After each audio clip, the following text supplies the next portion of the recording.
पर आज के इस वीडियो में हम सुपर ट्रेंड इंडिकेटर के बारे में बात करेंगे, जैसे कि सुपर ट्रेंड इंडिकेटर कैसे काम करता है, इससे ट्रेडिंग डिसीजंस कैसे लिया जा सकता है और इसको यूज करके एनालिसिस कैसे कर सकते हैं। तो आपको सबसे पहले यहाँ इंडिकेटर सेक्शन में जाके सुपर ट्रेंड टाइप करना है। जैसे ही हम सुपर ट्रेंड को सेलेक्ट करते हैं, इंडिकेटर चार्ट पर ये ऐसे दिख जाएगा। अब अगर हम सेटिंग्स को देखें तो इस इंडिकेटर को केवल 2 वैल्यूज के बेसिस पे बनाया गया है। इनमें से एक वैल्यू है ATR यानी कि एवरेज ट्रू रेंज। ATR के बारे में हम डिटेल में किसी और वीडियो में बात करेंगे। अभी के लिए आप बस इतना समझ जाइए कि पिछले 10 कैंडल्स के ट्रू रेंज का एवरेज होता है ATR। दूसरी वैल्यू जो हमें यहाँ देखने को मिलती है वो है फैक्टर। फैक्टर को हम एक मल्टीप्लायर के नाम से भी जाना जाता है। अब इसका मतलब है कि आप ये स्पेस देख रहे हैं, प्राइस और बैंड के बीच वाला, ये इस स्पेस या इस डिस्टेंस को हम फैक्टर के जरिए कंट्रोल कर सकते हैं। जैसे अभी अगर मैं एग्जांपल के तौर पे अभी फैक्टर 3 पे है, तो अगर मैं इसको 5 कर देती हूँ तो ये देखिए बैंड का साइज बढ़ जाता है। इसी तरह अगर मैं इसको कम कर दूं, जैसे कि 2 में डाल दूं, तो ये देखिए यहाँ पे बैंड का लेंथ छोटा हो चुका है। तो बेसिकली ये इंडिकेटर जो है वो इस डिज़ाइन पर आधारित है। अब इस इंडिकेटर के साथ सबसे बड़ा प्रॉब्लम यही आता है कि काफ़ी लोगों को ये समझ ही नहीं आता कि ये इंडिकेटर सही में काम कैसे करता है, और कई लोगों को इसे सही तरीके से इस्तेमाल करना ही नहीं आता। लेकिन आज के इस वीडियो में हम इन सभी चीज़ों को डिटेल में क्लियर करेंगे उनके बारे में बात करने के बाद। तो शुरू करने से पहले हमें रिफाइंड टाइम फ्रेम यूज़ करना पड़ेगा। अब काफ़ी लोगों के मन में ये एक सवाल आता है कि इस इंडिकेटर में काफ़ी ड्रॉ डाउन्स है और ये इंडिकेटर सिर्फ इस लेंथ पे या फिर इस फैक्टर पे ही काम करेगा, लेकिन रियलिटी कुछ और ही है।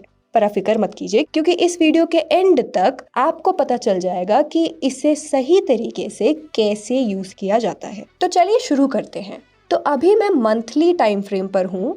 मंथली टाइम फ्रेम में ATR के पॉइंट ऑफ व्यू से अगर हम देखें तो एक मिनिमम लेंथ रखना काफ़ी रहेगा। जैसे कि हम ATR को अगर 3 या 5 भी रखें तो भी वो सही चल जाएगा। अभी के लिए ATR को 5 पर रख देते हैं और इसका मतलब है पिछले 5 कैंडल्स का एवरेज हमें दिखाई देगा। फैक्टर की जहाँ तक बात है उसको हम 1.5 का सेटिंग में रखें तो वो काफ़ी रहेगा। इससे हम बड़े ड्रॉडाउन से कुछ हद तक बचकर रह सकते हैं। और अगर हम यहाँ वीकली टाइम फ्रेम की बात करें तो 7 और 2.5 का सेटिंग यूज़ करना बेहतर रहेगा। इससे बड़े रिस्क होने के चांसेस कम हो जाते हैं। हम अगर इस एरिया में एंटर करें तो भी हमें अप्रॉक्स 25 से 30% तक का मूव कैप्चर करने को मिल सकता है। यहाँ पे हमारा मेन आइडिया यही होना चाहिए कि हमें बड़े रिस्क से किसी तरह बचना है। यहाँ पे बेसिक बस इतना है कि आपका टाइम फ्रेम के छोटे होने के साथ साथ आपको ATR लेंथ और फैक्टर दोनों की वैल्यू बढ़ाते रहना पड़ेगा। जैसे अगर हम यहाँ डेली टाइम फ्रेम की बात करें तो सेटिंग 10,3 काफ़ी अच्छा चल जाता है। 10,3 मतलब ATR 10 और फैक्टर 3। अब ज़्यादातर लोग इस इंडिकेटर का उपयोग इंट्राडे ट्रेडिंग के लिए करते हैं, तो हम भी देखते हैं कि इंट्राडे ट्रेडिंग में हम कैसे यूज़ कर सकते हैं। हम वीडियो में आगे स्विंग ट्रेडिंग के बारे में भी बात करेंगे और स्विंग ट्रेडिंग में भी इसको कैसे यूज़ किया जाए उसके बारे में बात करेंगे, लेकिन अभी के लिए इंट्राडे के बारे में बात करते हैं। अब जैसे कि आप यहाँ देख सकते हैं, यहाँ पे मैंने टाइटन कंपनी का चार्ट खोल कर रखा हुआ है। इस केस में प्राइस ने बियरिश से बुलिश रिवर्सल दिया था 3 नवंबर 2023 के आसपास। और अगर हम डेली टाइम फ्रेम में देखें तो 10,3 सेटिंग बहुत अच्छा काम करता है। बियरिश से बुलिश टर्न हमें साफ साफ दिखाई दे रहा है। इस पॉइंट के बाद स्विंग ट्रेडिंग करना ज़्यादा बेहतर रहेगा। चलो देखते हैं कि वो कैसे किया जा सकता है। इसके लिए पहले तो हमें एक कस्टम इंडिकेटर स्ट्रैटेजी सेट करना पड़ेगा। मतलब ज़्यादा कुछ इतना डिफिकल्ट नहीं है, हमें बस एक लॉन्ग सेटअप करना है, जैसे अभी हम स्क्रीन पे देख सकते हैं। अब देखते हैं कि इसको यूज़ कैसे करें। अब यहाँ पे अगर हम सेटिंग्स की बात करें तो वही अपना सुपर ट्रेंड वाला लॉन्ग स्ट्रैटेजी होगा 10,3 का सेटिंग्स के साथ। तो यहाँ पे अगर हम टाइमिंग्स की बात करते हैं तो एक 2023 का लेवल हम उठा लेते हैं। अब ये इसलिए है क्योंकि यहाँ से हमारा मार्केट बुलिश होना स्टार्ट हुआ है। हमें ये शिफ्ट तभी पता चलता है जब पिछला कैंडल क्लोज हो जाता है। उस पॉइंट से लेके इस पर्टिकुलर डे के क्लोज तक मार्केट हमारा बुलिश रहा है। सुपर ट्रेंड का 10,3 रेशियो यूज करने पर ये बिल्कुल सही काम करता है, जैसा मैंने पहले भी कहा था। तो अगर मैं यहाँ से लेके यहाँ तक स्विंग ट्रेडिंग करती हूँ, चाहे वो डेली टाइम फ्रेम पे हो या छोटी सी टाइम फ्रेम पे हो, हम चेक कर सकते हैं कि सुपर ट्रेंड क्या वाकई में हमें प्रॉफिट्स दे सकता है। इसके लिए हम एक बैक टेस्ट रन करके देखते हैं। स्ट्रैटेजी पहले से लोडेड है, तो बस हमें बैक टेस्ट अभी करना बाकी है। बैक टेस्ट का स्टार्टिंग डेट 6 नवंबर 2023 से और 1 फरवरी 2024 तक चलता रहेगा। तो पहले हम एक 125 मिनट का टाइम फ्रेम उठाते हैं। तो जब हम 125 मिनट के टाइम फ्रेम पे एक बैक टेस्ट रिपोर्ट करके उसका अगर रिजल्ट निकालते हैं, तो हमें देखने को मिलता है कि केवल 2 ट्रेड्स एग्जीक्यूट हुए हैं। सेटिंग्स को यहाँ पे थोड़ा मॉडिफाई कर देते हैं। कॉन्ट्रैक्ट रखते हैं 50, कमीशन 0 और 20 रुपए पर ऑर्डर। तो फर्स्ट ऑर्डर यहाँ पर एग्जीक्यूट हो चुका है, सेकेंड एक और ऑर्डर एग्जीक्यूट रखा है। अब हम यहाँ पर एक बिगर टाइम फ्रेम को सपोर्ट पर रख के ये देख रहे हैं, इसलिए यहाँ पे 2 ट्रेड हुए हैं और दोनों ही ट्रेड हिट भी हुए हैं। अब इसी सेटिंग में अगर मैं 75 मिनट का टाइम फ्रेम उठाती हूँ तो क्या ये काम करेगा? चलो चेक करके देखते हैं। यहाँ पर मैंने बस टाइम को 75 मिनट कर रखा है, बाकी सब सेम है, मतलब वही क्वांटिटी 50 और 20 रुपये कमीशन वो सब सेम ही है। तो अब अगर हम जनरेट करने की कोशिश करते हैं तो हमें यहाँ दिखता है कि कुल मिलाकर 4 ट्रेड्स ट्रिगर हुए हैं और उसमें से 2 ट्रेड्स ने टारगेट हिट किया है। एक ट्रेड ने 12,000 का प्रॉफिट किया है और दूसरे ने हमें 5,000 के आसपास का प्रॉफिट दिया है और हमारा टोटल ड्रॉ डाउन आता है 7,167। अब चलो हम देखते हैं 30 मिनट के टाइम फ्रेम की। अब अगर इसमें 30 मिनट के टाइम फ्रेम में अगर हम चेक करें तो सुपर ट्रेंड सेटिंग जो अपना इस बार भी सेम ही है। तो अगर हम यहाँ देखें तो हमें यहाँ प्रॉफिट मिलता है 13,500 का और हमें टोटल 9 ट्रेड्स यहाँ पे ट्रिगर हुआ है और सब लॉन्ग पोजीशन वाले हैं। तो हमें इन सब रिजल्ट से पता क्या चलता है? हमें ये पता चलता है कि 30, 75 और 125 मिनट के चार्ट्स पे हम सिर्फ डिलीवरी ट्रेड्स ही कर सकते हैं और ये इसलिए है क्योंकि यहाँ हम सेल करने के बाद होल्ड नहीं कर सकते, सिर्फ बाय एंड होल्ड ही कर सकते हैं। तो डिलीवरी ट्रेड के बाद हमें 9 ट्रेड्स मिलते हैं, उनमें से 1, 2, 3, 4, 5 स्टॉप लॉस हिट हुए हैं और हमें टोटल प्रॉफिट मिलता है 13,500 रुपीज़ का।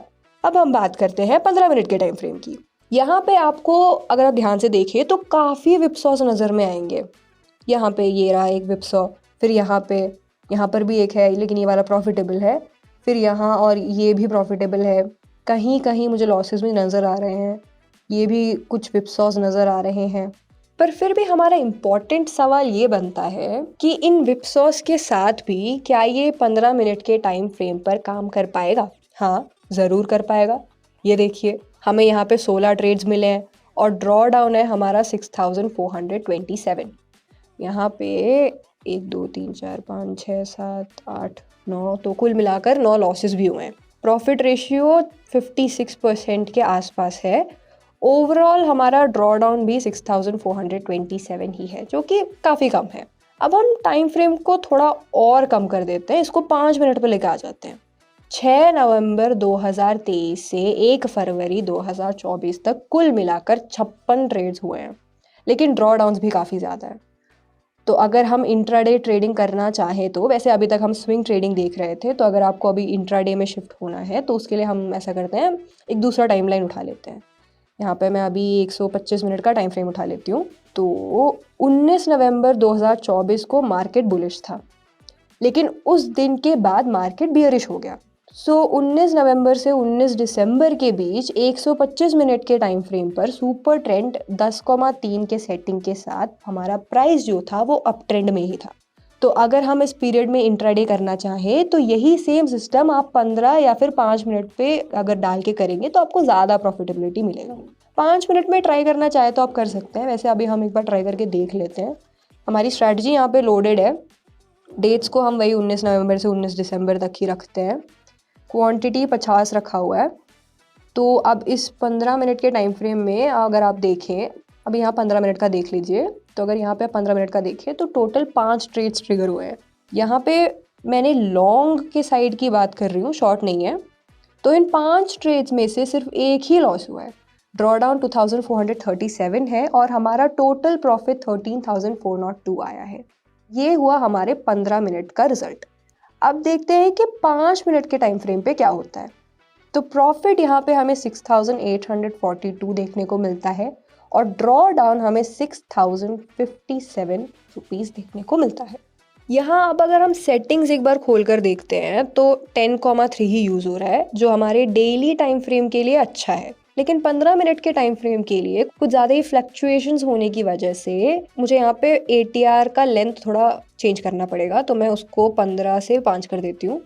देखिए, ये देखिए, पहले प्रॉफिट 6,000 था, अब 14,000 हो गया है। और पहले हमारा ड्रॉ डाउन जो था वो 16,500 था और अब सिर्फ 2,600 रह गया। तो हमें इससे ये समझ आता है कि जब भी हम टाइम फ्रेम को कम करते हैं, हमें ATR का लेंथ और फैक्टर दोनों को बढ़ाना पड़ता है। अब अगर टाइम फ्रेम हम और ज़्यादा कम करें, जैसे 3 मिनट में लेके आ जाए, तो ATR को 15 और फैक्टर को 5 कर देते हैं।